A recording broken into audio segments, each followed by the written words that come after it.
Friends, this one-page note about which Mr. O'Brien has talked, that is something that... So 1 second, sir. 1 second. He hasn't started the Facebook Live. Give him 10 seconds. Good afternoon and a very warm Good afternoon, and on behalf of the All India Trinamool Congress, a very warm welcome to this press conference. The lead person in this press conference is our very senior leader and Vice President of All India Trinamool Congress, Yashwant Ji. Yashwant Ji will be speaking in English and Hindi, and it's in two parts. First is the state of the economy, and second is the center fiscal relationship between center and state. And after that, Yashwant Ji will take questions. The press conference, the first part will be in English and in Hindi. Yashwant Ji, nice to have you here again. Thank you, Derek. Friends, as Mr. O'Brien has explained, I will be explaining this one-page note which we are going to share with you, so that there are some figures, etc. here. They are not misunderstood, and you have the exact figures. Now, state of the economy, as you are aware, is a very big subject. और government of India उसमें एक economic survey, आर्थिक सर्वेक्षण हर साल budget के पहले parliament में प्रस्तुत करती है, which is a very big document. तो मैंने इस नोट में ये कहा है कि मैं 3-4 मुद्दों को ही कवर करूंगा। एक है growth rate over the last 7 years, क्या रहा विकास दर भारत की अर्थव्यवस्था का। दूसरा, इन्फ्लेशन, मुद्रास्फीति का दर। तीसरा, एम्प्लॉयमेंट, अनएम्प्लॉयमेंट का की स्थिति क्या थी। और चौथा, गवर्नमेंट फाइनेंसेस के बारे में, खास करके पेट्रोलियम प्राइसेस के बारे में मुझे आपसे 2 शब्द निवेदन करना है। तो मैं आपको शुरुआत करना चाहता हूं 2013, और मैंने इसमें जो ये डॉलर टर्म्स में फिगर्स हैं और वर्ल्ड बैंक के फिगर्स हैं, एनुअल जो कैलेंडर ईयर है जनवरी टू दिसंबर उसके बेसिस पर है, फाइनेंशियल ईयर के बेसिस पर नहीं। तो इसमें आप देखेंगे कि 2013, before this government, the first Modi government took office, the annual growth rate of US economy was 6.39%. 6.39% was also significant because it was on a rising trend. In 2008, as many of you might recall,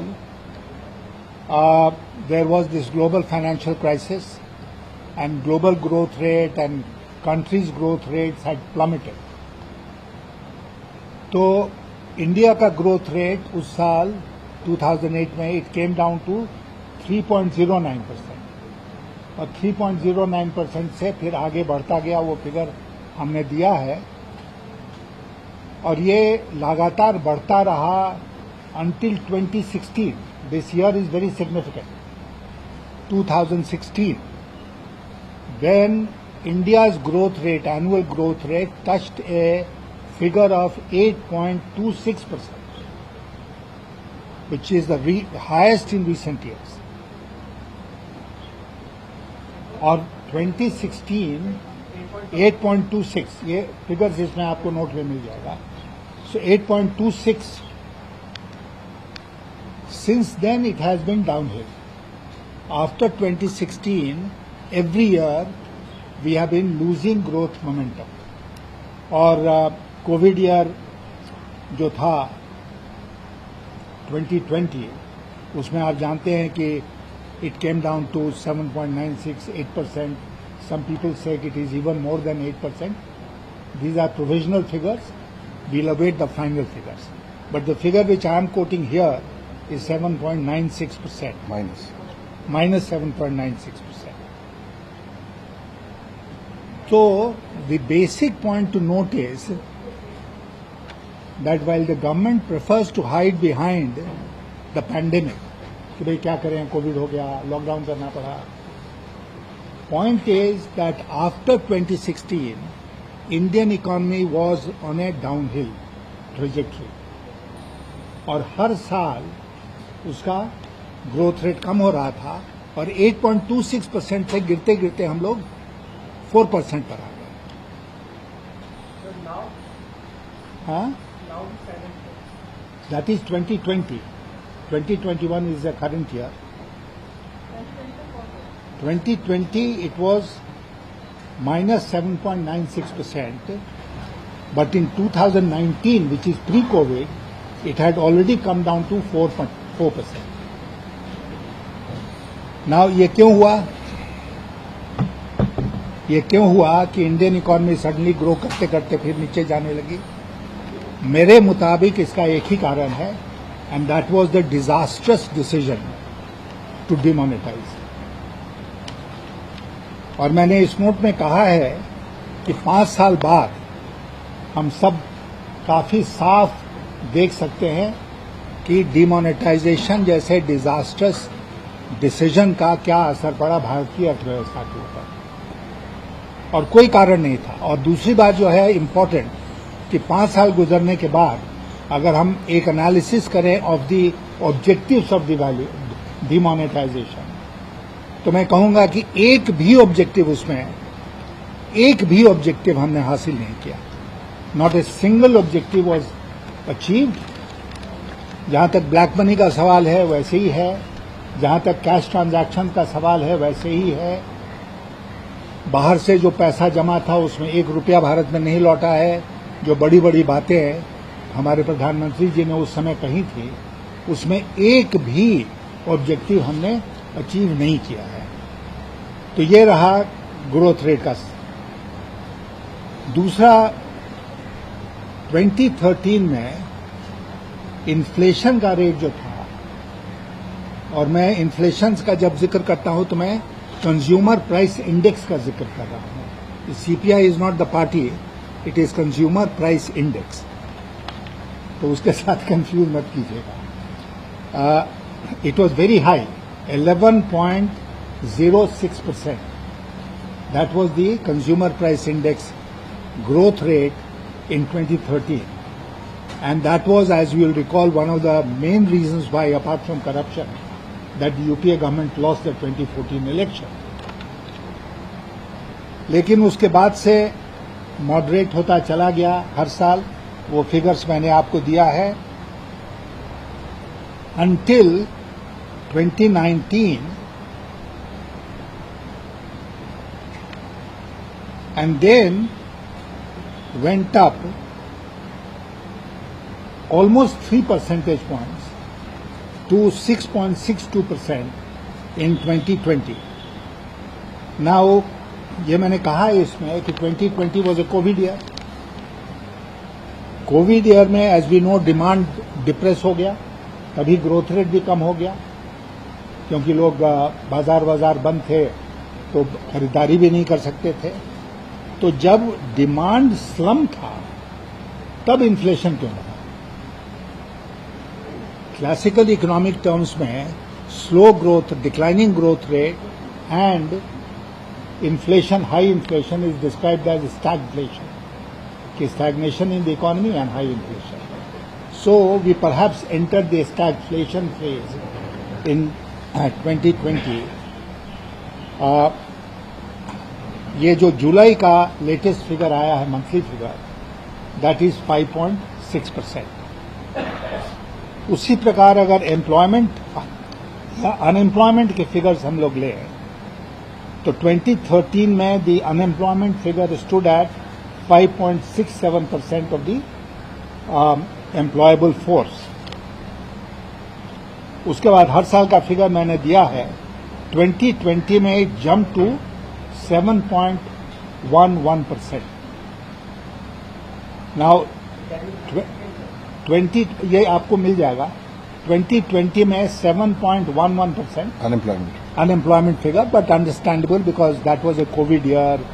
You remember the fate of the migrant labor, medium and small scale industries बंद हो गई तो बहुत से लोग वापस आ गए, तो उसके चलते बढ़ा। लेकिन the point to be noted is that in Modi government 7 years, even if we exclude 2020, it was never below 5%. So unemployment में या एम्प्लॉयमेंट के फ्रंट पर कोई मेजर अचीवमेंट मोदी गवर्नमेंट का नहीं है इन द 7 years. उसके बाद गवर्नमेंट फाइनेंसेस के बारे में मैंने कहा आपसे कि मैं पेट्रोलियम प्राइसेस टच करूंगा, क्योंकि गवर्नमेंट ये फाइनेंस मिनिस्टर ने अभी हाल में एक जगह बयान दिया उन्होंने कहा कि कोविड के चलते जो सरकार का खर्चा है उसमें हम 1 रुपया भी भारत की जनता से नहीं ले रहे हैं, ऐसा बयान उन्होंने दिया. लेकिन आपको पेट्रोलियम प्रोडक्ट्स के ऊपर जो टैक्सेशन है उसको अगर आप देखें तो पता चल जाएगा कि ये कितनी गलत बात उन्होंने कही है. और मैं बता दूं कि पेट्रोलियम प्राइसेस इंडिया में जो बढ़ती रही हैं, that is in the face of softening international crude prices. International crude prices ऊपर चली जाए तो भारत सरकार फिर बढ़ाती है, तो एक बात समझ में आती है. इसमें मैंने फिगर दिया है कि international crude prices had plummeted to $19.90 per barrel US dollars in April 2020. क्या आपको हमको as consumers of petroleum products, either diesel और पेट्रोल और डोमेस्टिक कुकिंग गैस LPG, हम लोगों को कोई राहत मिली? नहीं, क्योंकि जहां कहीं उनको मौका मिला उन्होंने पेट्रोलियम के ऊपर एक्साइज ड्यूटी जो है वो बढ़ाते चले गए. और मैं आपको इसमें फिगर मेंशन कर रहा हूं कि in financial year 2021 which is 2021, petrol के prices were hike 76 times. 76 times petrol prices were hiked and 73 times diesel prices were hiked. एक साल के भीतर 76 times petrol prices and 73 times diesel prices. और इसमें और डिटेल में अगर हम लोग जाएंगे तो मैं आपसे कहना चाहूंगा कि जहां पर कि भारत सरकार कलेक्ट करती थी petroleum product taxes say about 75,000 crore rupees annually, वो 75,000 crore रुपीज बढ़ के, वो फिगर इसमें नहीं है इसलिए उसको नोट कर लीजिए, about 75,000 crore rupees annually was what they collected from taxes on diesel, petrol and cooking gas. 75,000 crore rupees annually. वो बढ़ के 3,36,000 crore rupees, 3,36 lakh crore rupees हो गया. 3.36 lakh crore rupees. ये फिगर बढ़ा. कैसे? क्योंकि भारत सरकार ने टैक्सेस बढ़ाए. तो पेट्रोलियम को, अच्छा, पेट्रोलियम प्रोडक्ट्स में जो टैक्सेस लगते हैं उसमें खास बात ये होती है कि you don't have to share it with the states. This is 2021 का, and this is a non share, it is not part of the divisible pool जहां आपको शेयर करना पड़ता है राज्यों के साथ. This is independent and it comes to government of India. तो हाँ, cooking gas centre state sir. अच्छा, अब जैसे आपको डेरेक जी ने बताया सेंटर स्टेट, ये मैंने थोड़ा रिसर्च किया तब मुझे पता चला कि as far the states are concerned Bharat सरकार उनको चीट कर रही है. There is no other word for it. The central government is cheating the state governments and it not merely as far as GST compensation is concern, वो तो अलग issue ही है. और मैं बताता हूं कैसे. आप जानते हैं कि सेसेस, जो भारत सरकार सेस लगाती है और सरचार्जेस लगाती है ना, टैक्स के ऊपर सेस किसी वस्तु के ऊपर टैक्स के अलावा सेस लगता है, इनकम टैक्स में सरचार्ज लगा देते हैं. तो ये जो सेसेस एंड सरचार्जेस हैं, these are not part of the divisible pool, तो इसलिए स्टेट के साथ शेयर नहीं करना पड़ता है. लेकिन एक fair government of India will not take recourse to them. वो टैक्स बढ़ा देंगे, सेस नहीं बढ़ाएंगे या सरचार्ज नहीं बढ़ाएंगे। इस सरकार ने क्या किया है, मैं आपको फिगर दे रहा हूं कि सेसेस and surcharges total amount, annual amount, ये फिगर नोट कर लीजिए, was 92.537 crore, 92,537 crore, 1 लाख से कम, 1 लाख करोड़ से कम, 92,000। किस साल? 11-12। 1920 में जहां तक का फिगर हमको मिला, this has gone up to rupees 3,38,482 crore, 3,38,482 crore। So इसका जो शेयर था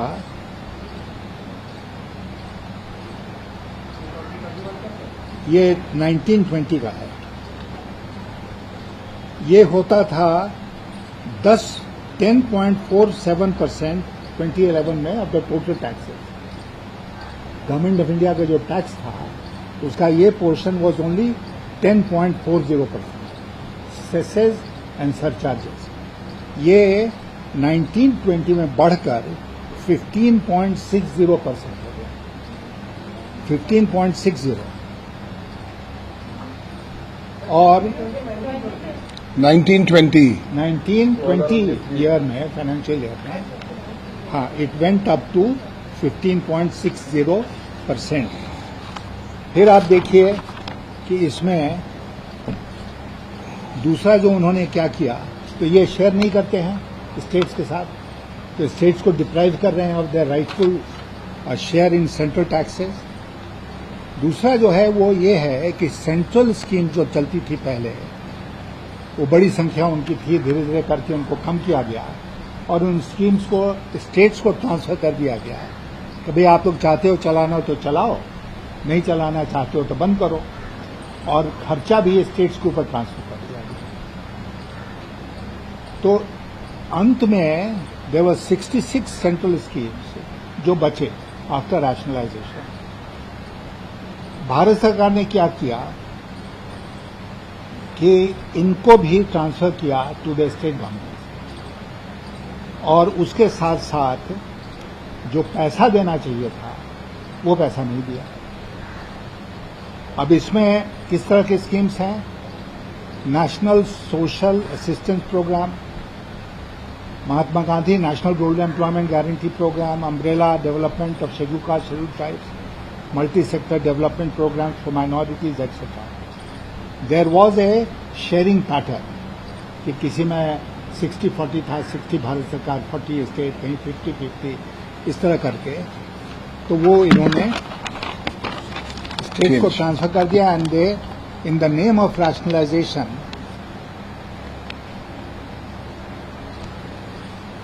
उनको करीब करीब बंद कर दिया। और जो पैसा अब ये ट्रांसफर करते हैं स्टेट्स को, दैट इज 3,185 crore बस, विच इज द प्रॉमिस्ड, उन्होंने प्रॉमिस किया था 10% of the this thing, which is now with this amount only 1.42% against the expected 10%। तो इस तरह उन्होंने स्टेट को चीट किया।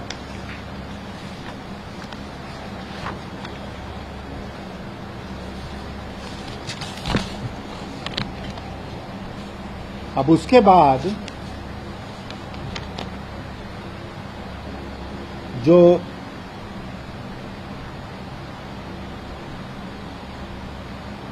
इनको वेस्ट बंगाल को देना था, ये फिगर भी मेरे पास है इसी Yes, sir. Yes, sir. Yes, sir. This is your last page.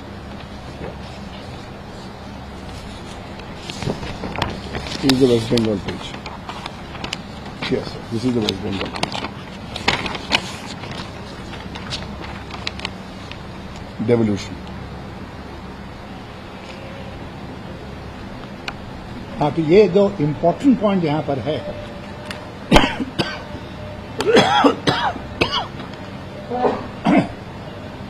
Important point is कि आपको याद होगा कि फाइनेंस कमीशन के रिकमेंडेशन के मुताबिक the states share in central taxes was raised from 32% to 42%, a whopping jump of 10%. But ये जो कारगुजारी गवर्नमेंट ऑफ इंडिया ने की, उसके चलते क्या हुआ कि the actual transfer is only 1.42% and not 10%. जो मैंने बताया ना आपको कि स्कीम ट्रांसफर कर दिया, पैसे नहीं दिए उसके 1.42%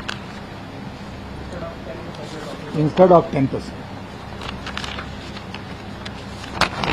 So, question sir. जो जिन स्कीम्स का, जो वेलफेयर स्कीम्स हैं, जिसका क्रेडिट गवर्नमेंट ऑफ इंडिया लेती है, for instance right to education, right to food security, right to information, मनरेगा, इसमें इसका जो भी रिक्वायरमेंट है एडमिनिस्ट्रेटिव एंड अदरवाइज, वो उन्होंने स्टेट्स को दे दिया है और अपना पल्ला झाड़ दिया है। लेकिन क्रेडिट भारत सरकार लेती है, तो क्रेडिट ये लेंगे कि हमने ये किया, और उसका बिल पेमेंट कौन करेगा? स्टेट गवर्नमेंट करेगा। ये complete disregard of the recommendations of the finance commission. Finance commission. हाँ, अब उसके बाद GST compensation,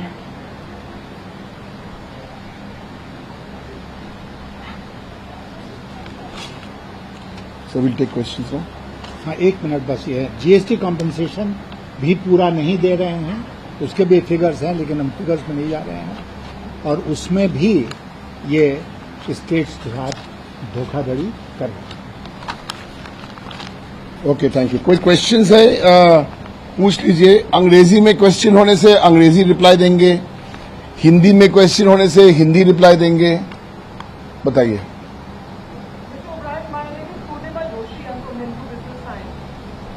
Purnima Joshi, Hindu business line. Yes. So they have passed these historical sort of boundary legislation reversing nationalization of insurance in the country, the tribunals bill, which takes away the parliamentary powers to create tribunals. These kind of legislations have passed without a single minute of debate in parliament.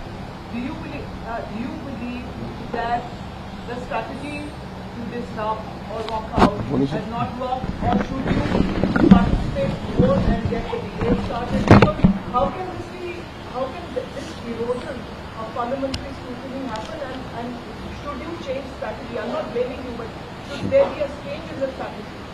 Good.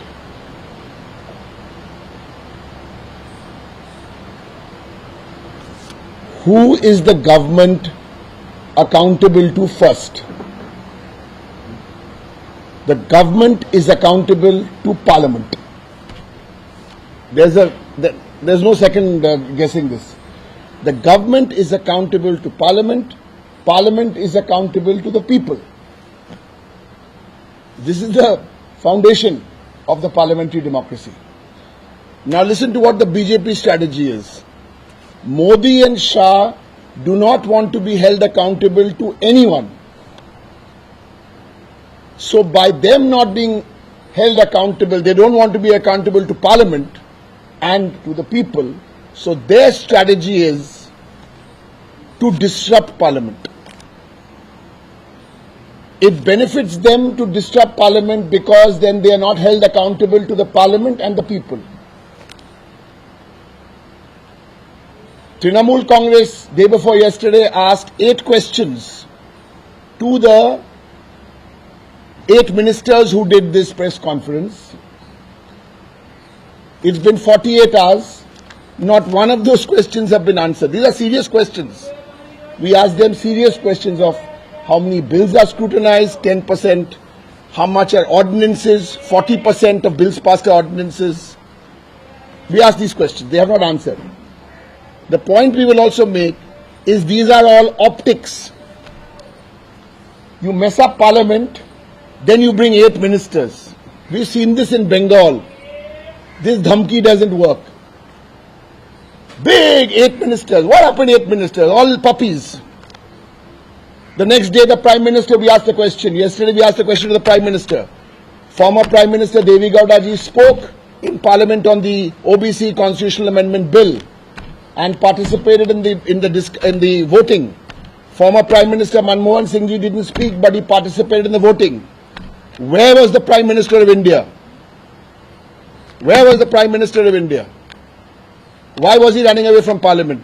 So, let me also tell you, if you're talking about action from the constitutional authorities who are responsible for running the House, the story is not what happened in the well.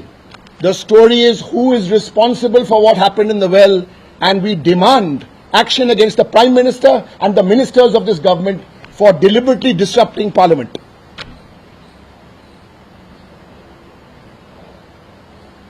By the way, let us come back to the issue which the learned former foreign minister and the former finance minister was asking. He has raised these very important issues today, Yashwantji has. Solid issues based on stats, based on statistics, based on inflation numbers, based on CPI numbers, based on international bar. These are the questions, and this note is going out to you. Based on jobs, unemployment, Bengal unemployment rate was the only place which came down. So this is our clear position on Parliament. This dhamki strategy, this optic strategy, I'm appealing to, I've already told them off the record, now I'm telling them on the record. We've spoken to all the opposition parties in the last 2 days. Congress, DMK, RJD, Shiv Sena, this is not about one-upmanship. We've spoken to all, and we've told them very nicely that, listen, don't be cowed down by this BJP. Those 8 ministers came, they are cowards, they won't come up again. You look at Trinamool Congress in the eye, we look at you twice in the eye, whether it be in Bengal or Tripura and Delhi. And again I challenge those 8 ministers. Again I challenge those Prime Ministers on behalf of Trinamool and other opposition parties who are doing it. Do you know those 8 questions were asked in different languages? Manoj Jha of the RJD asked the same 8 questions in Hindi. Shiv Sena put out those same 8-9 questions in Marathi. DMK is putting out the same 8 questions in Tamil. In Punjabi it's going out by another one of my colleagues. So we don't want to listen to any lectures from BJP on opposition unity. We do not believe any Rajya Sabha report. These guys can write the report. Shah and Modi and their cronies can write a report for ED, CBI, IT, anybody. What's at the Rajya Sabha report? Take it up and throw it out. Click off. This is the reality. Okay. Questions first on this economy. If you have a question on the economy first. Our first questions on the economy. This is what is so difficult to answer. You have a Pratidin Nandita.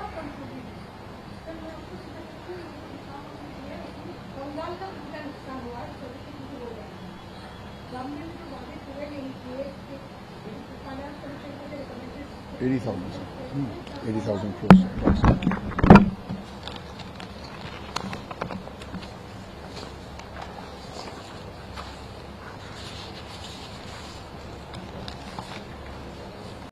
जैसे एक उदाहरण मैं आपको दे रहा हूं कि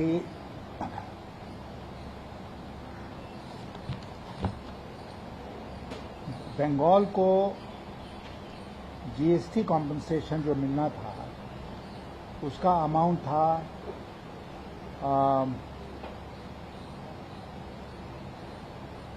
नहीं, जो लोन लिया भारत सरकार ने जीएसटी कॉम्पनसेशन देने के लिए, और बैक टू बैक वो लोन ट्रांसफर होना था टू द स्टेट्स।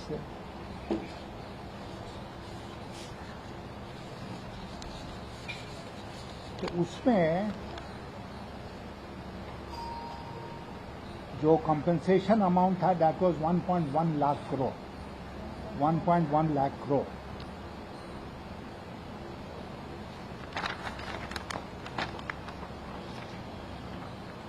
इसमें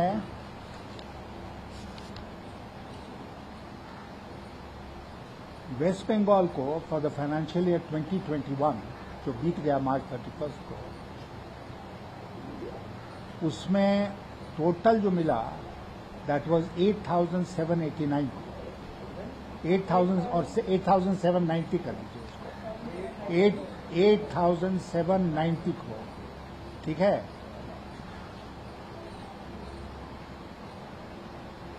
और जो नहीं मिला, ये मैं 1.1 lakh crore all India figure था, वेस्ट बंगाल को जो नहीं मिला दैट वाज 3,850 करोड़, 3,850 करोड़, ये उनको नहीं मिला। तो जो गवर्नमेंट ऑफ इंडिया ने बोरो करके स्टेट्स को देना था उसमें भी उन्होंने कटौती करी, GST compensation. That is only GST compensation. Please be aware that there is money also owed for the cyclone. There was no money paid to for COVID. Please also be aware that the state's share of the central schemes and the state-sponsored schemes, that has been changed. The overall percentages have been changed. Example, in one scheme, if it was 60% given by the center, 40% given by the state, that has been flipped around now. 40% given by the center, 60% given by the state. There's a whole list, we can give it to you. The total amount. You are saying that you are not getting any money from the center on this cyclone and COVID, yes. And this is completely political. This is completely political. There is no other reason, because they tried to fight us in the election. They were annihilated. They were humiliated. They only had two campaigners on every poster. They had Mr. Modi and Mr. Shah. And they were put on their bike. They used to come there like daily passengers. They were put on their bike and they were sent back to Delhi. So now they will try different ways to deprive the people of Bengal. Banglar manushke bonchito korbe. Ar age koreche ar korbe centered. Kintu tar jonno amader boye geche. আমরা লড়ে যাব, শুধু বাংলায় লড়বো না, আমরা দিল্লিতে লড়ছি, আমরা ত্রিপুরাতে লড়ছি। On this, on economy, let's finish economy first, then we can do the second part. Economy, anything else? चलो। सर एक सवाल ये है सर, सीतारामन जी ने कहा कि हम नेशनल लेवल पे टीएमसी के साथ गठबंधन कर सकते हैं, लेकिन बंगाल और त्रिपुरा में नहीं। तो किस तरह की बातें हैं और ये Every political party is entitled to their own political strategy. Every political party, it's their democratic right to chalk out their long-term strategy and their short-term tactics. That is the political party's right. Identify yourself, please. नहीं आगे तो नहीं किया आपने।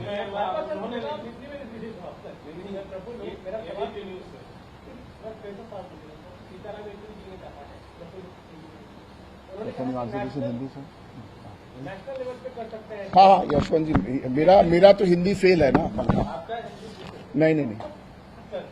नहीं अभी direct जी ने आपको बताया अंग्रेजी में कि हर पार्टी स्वतंत्र है अपनी रणनीति, चाहे वो दीर्घकालीन रणनीति हो या टैक्टिक्स जो शॉर्ट टर्म में होता है वो करने के लिए।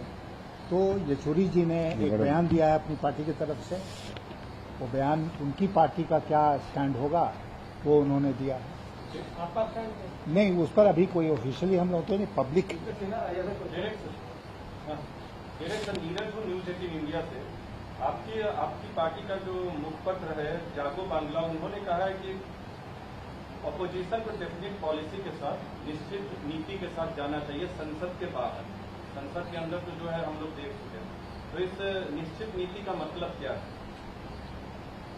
निश्चित नीति, अरे सुन लीजिए ना, ऑपोजिशन सब ठीक ठाक है, आप बीजेपी को पूछिए ना उनका नीति क्या है।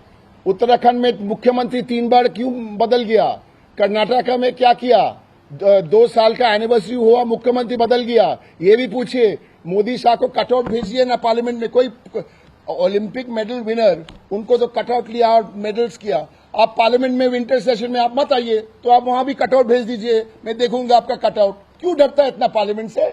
क्यों डरता है इतना इंटरनेशनल सिक्योरिटी का डिस्कशन के? क्यों डरता है? हाँ, अभिषेक बैनर्जी के ऊपर तो सब लगाया, ईडी, सीबीआई सब लगाया, पेगासस फोन सब लगाया, एकदम गुल्ला मिलके आ गया वापस। और बांग्ला में गुल्ला माने अच्छा होता है, वो रसगुल्ला मिलता है, वो भी नहीं मिला। आइडेंटिफाई मीनाक्षी भट्टाचार्य का सम्मान। सर, इलेक्शन से पहले वहाँ पे बहुत सारे सेंट्रल प्रोजेक्ट अनाउंस किया गया था, जिसके बारे में अभी कोई खबर नहीं है। वो प्रोजेक्ट स्टैंड स्टिल है। क्या आप उनके लिए पैरवी करेंगे? नहीं, क्या पैरवी करेंगे? आप जानती हैं कि एक मैं उदाहरण देता हूँ बिहार का।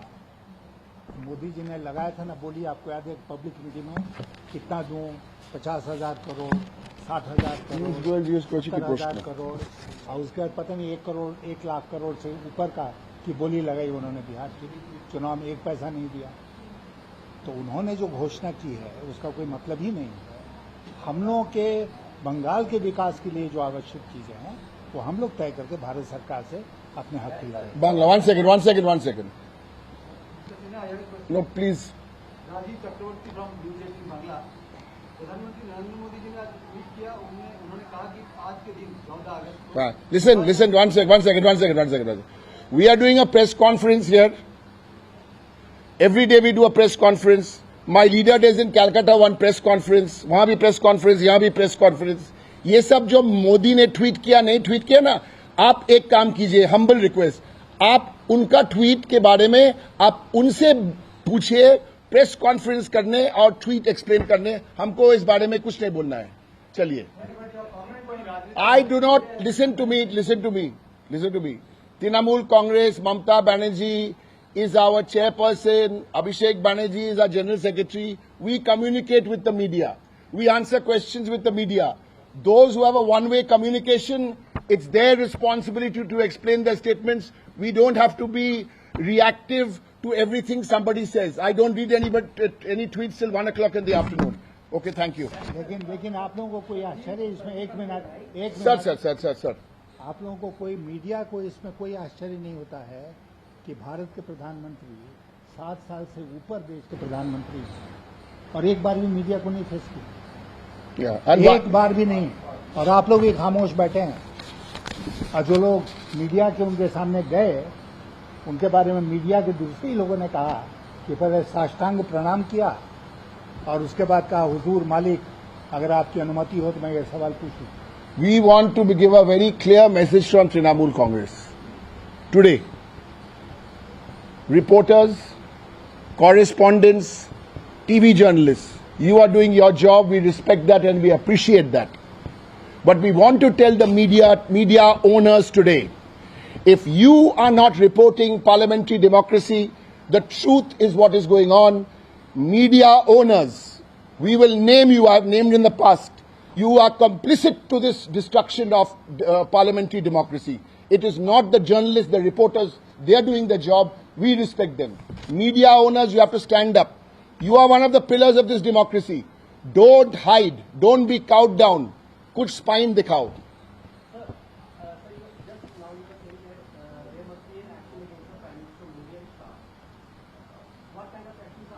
I am making a simple point. Which paper? Identify yourself. Sanjeev from UNI, ours is very simple. I'm going to repeat. The onus of running parliament is with the government. It is your business to run parliament. What did you do in the farm laws? ये answer दीजिए हमको। किसान bill जब जबरदस्ती आपने पास किया, क्यों पास किया? We warned you. We asked for voting. You did jabardasti. You passed the farm bill. You suspended 7 of us. We went outside. Now what are you saying on the farm bills? It is your responsibility. The responsibility of this disruption and this game plan is BJP's responsibility. They are destroying parliament, not opposition. This is Purnimajush again from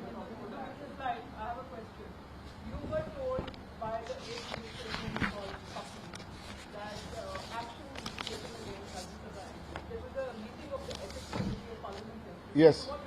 Ethics committee meeting and nothing to do with this. And by the way, what we discussed at ethics committee meeting cannot be discussed at a press conference. I told you now. Why don't those 8 ministers come? Come to the floor of parliament. No, come. We will put up 8 MPs from the opposition. Come. Talk to us about parliamentary democracy. You don't know any rules about parliamentary democracy. Your Prime Minister, Yashwantji, said hasn't had a press conference in 7 years. He hasn't answered a question on Rajya Sabha in 6 years. Is my figure wrong? Out of every 10 bills passed, earlier days, 1 or 2 was an ordinance. Now, 3.8 is an ordinance. Is our figure wrong? Only 11% of bills are scrutinized. I'll keep saying the same thing every day. Is my figure wrong? Only 11% are scrutinized by committees. Is my figure wrong? If you take away the constitutional amendment bill, average 10 minutes or 11 minutes per bill. Is my figure wrong? In 700 days, you have not appointed a deputy speaker in Lok Sabha. Is my figure wrong? Is my point wrong? After the constitutional amendment bill at OBC bill at 6 p.m. it finished, you brought the insurance bill at 5:05. Listen, it is important. Even though it's a Trinamool press conference, I want to quote 2 other senior MPs today from a Trinamool press conference. Mr. Sharad Pawar, 55 years, sir. I was talking to sir also yesterday. Yashwantji spent decades in parliament. You all know what Sharad Pawar ji has said. Quote, in my 55 years of parliamentary democracy, I've been in parliament for 55 years. I have never seen the murder of democracy like this. हम लोग तो सब बच्चा है, 10 साल, 15 साल हम लोग MP. Sharad Pawar ji 55 साल. Please see what Mr. P. Chidambaram said. He's been in parliament for decades. See what he has to say. And then you're getting 8 of your ministers, the 1 or 2 ministers who understood parliament, they've been packed off. I'm not mentioning names. Listen, we will tell you next week as journalists one thing which I want to admit. We should not be surprised by this. कोई surprise होने के क्यों? Sir surprise का हिंदी क्या होता है? आश्चर्यचकित नहीं होना। आश्चर्यचकित नहीं होना। हैरान। यहाँ हैरान हमको तो नहीं होना चाहिए, क्योंकि आप 8 साल का गुजरात ऐसे